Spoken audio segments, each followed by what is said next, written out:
The Porsche sat dead beneath the golden lights of the hotel entrance, its hood slightly raised, its warning lights blinking like a dying heartbeat. Around it stood a circle of wealthy executives, laughing nervously as the most powerful woman in the room stared at the mechanic in front of her. He was a black single father in worn work boots, a faded mechanic's jacket, and hands stained with years of honest labor. Nobody expected him to fix the car. Nobody expected what would happen after he opened the hood.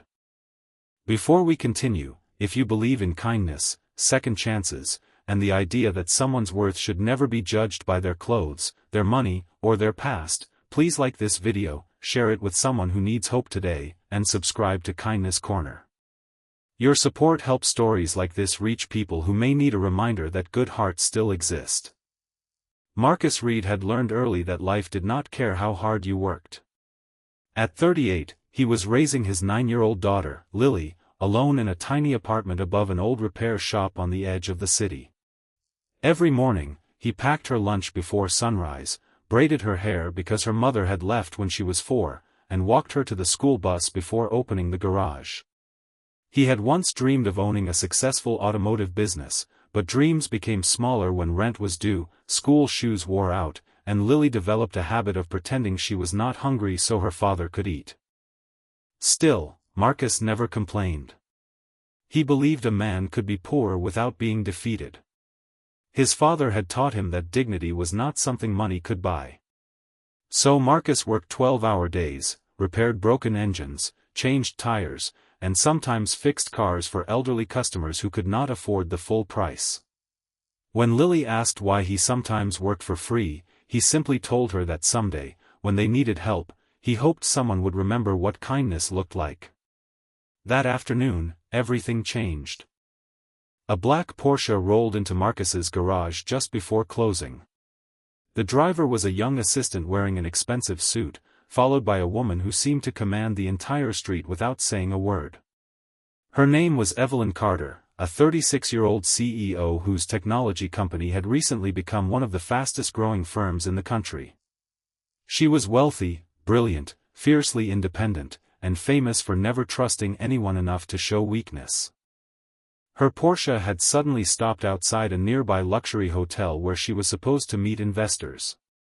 Her usual mechanic was unavailable, and the dealership had told her the repair could take several days. Marcus glanced at the car, then at the clock.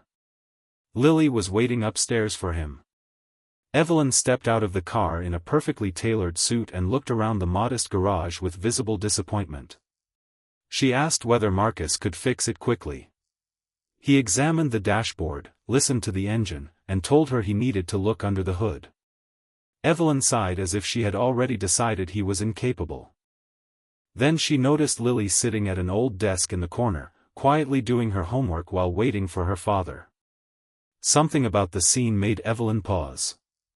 But pride returned quickly. She looked at Marcus's grease-stained jacket and joked that if he managed to get her expensive Porsche running before her meeting, she might marry him. The people nearby laughed. Marcus did not. He simply looked at her for a moment and calmly opened the hood. Underneath, he found something the dealership technicians had missed. A small electrical connection near the battery had been damaged, causing the vehicle's computer system to shut down. It was not the catastrophic problem everyone had assumed.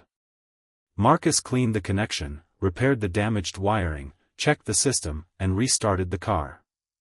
The engine roared to life. The laughter disappeared. Evelyn stared at him. Marcus closed the hood and told her the car was ready. She asked how much she owed him. He gave her a modest figure. She stared again, almost offended by how little it was. Then she noticed Lily watching from the corner. Evelyn asked if she was his daughter. Marcus nodded. Lily smiled shyly and returned to her homework. For the first time, Evelyn looked beyond the mechanic's clothes. She saw a father. But Marcus did not realize that the Porsche repair had only been the beginning. The next morning, Evelyn returned to the garage. She claimed she had come to thank him, but Marcus noticed she was carrying a box of pastries and a small backpack filled with school supplies. She had remembered Lily. Marcus was suspicious. He had learned not to trust wealthy people who suddenly became generous. But Evelyn insisted she was not trying to buy anything. She simply wanted to repay kindness with kindness. Days passed, and Evelyn began finding reasons to visit the garage. Sometimes she brought coffee. Sometimes she asked Marcus's opinion about her company's fleet vehicles. Sometimes she simply sat in the corner while Lily did homework. And slowly, something unexpected happened. Evelyn began seeing the man behind the grease. She discovered that Marcus could rebuild an engine from memory. She discovered that he read bedtime stories to Lily every night, even when exhausted.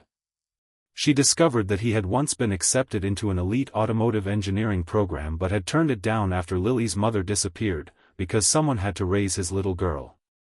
Meanwhile, Marcus discovered that Evelyn's coldness was not cruelty. It was armor.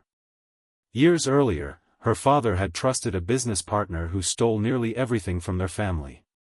Evelyn had rebuilt the company from nothing, promising herself she would never again depend on anyone. But Marcus made her feel something she had spent years avoiding. Safe. Then came the night everything fell apart. Lily collapsed at school. Marcus rushed her to the hospital, terrified. The doctors said she was severely dehydrated and exhausted.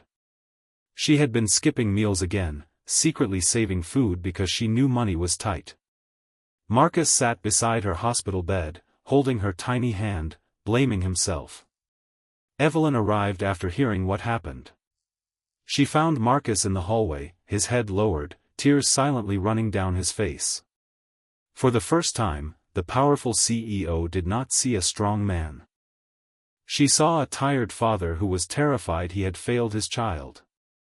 Evelyn sat beside him without saying anything. Marcus finally admitted that he was afraid.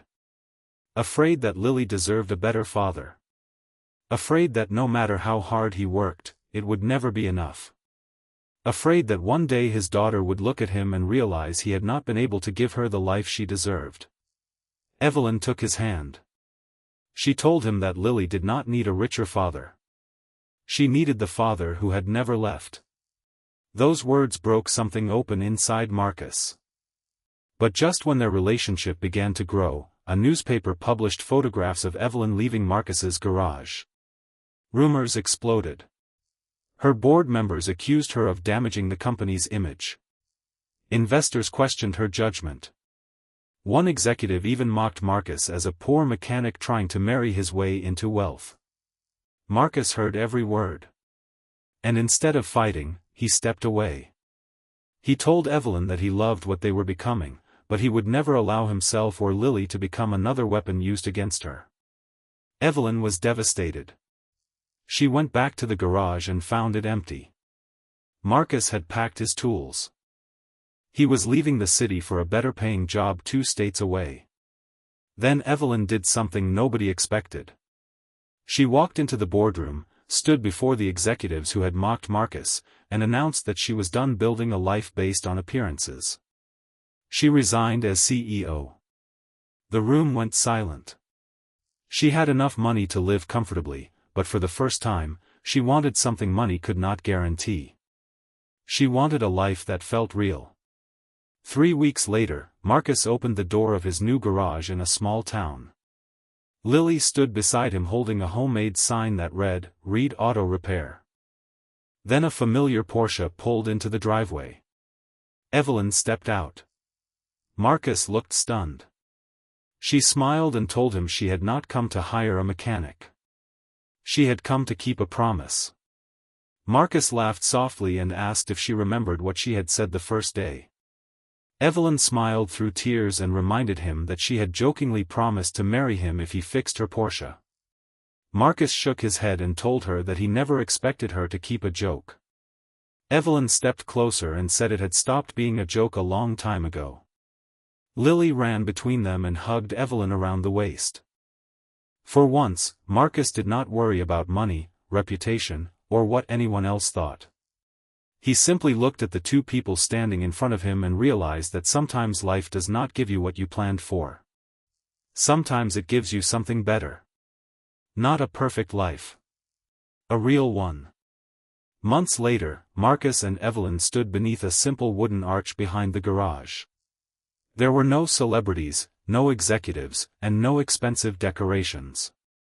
There were only family, friends, Lily holding flowers, and an old Porsche parked nearby as a reminder of the strange beginning that had brought them together. When Evelyn walked toward Marcus, she was not the CEO anymore. He was not the poor mechanic. They were simply two people who had discovered that love does not care about status. It cares about showing up. It cares about staying. And sometimes, the person who looks like they have the least to offer is carrying the one thing money can never buy, a heart that knows how to love when life gets hard. If this story touched your heart, please like the video, share it with someone who believes in second chances, and subscribe to Kindness Corner.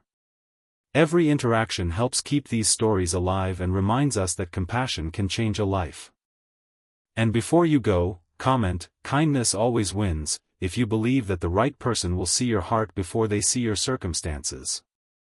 Because Marcus did not fix that Porsche to win a woman's heart. He fixed it because helping someone was simply who he was. And somehow, without knowing it, that small act of kindness repaired far more than a broken car. It repaired two broken hearts.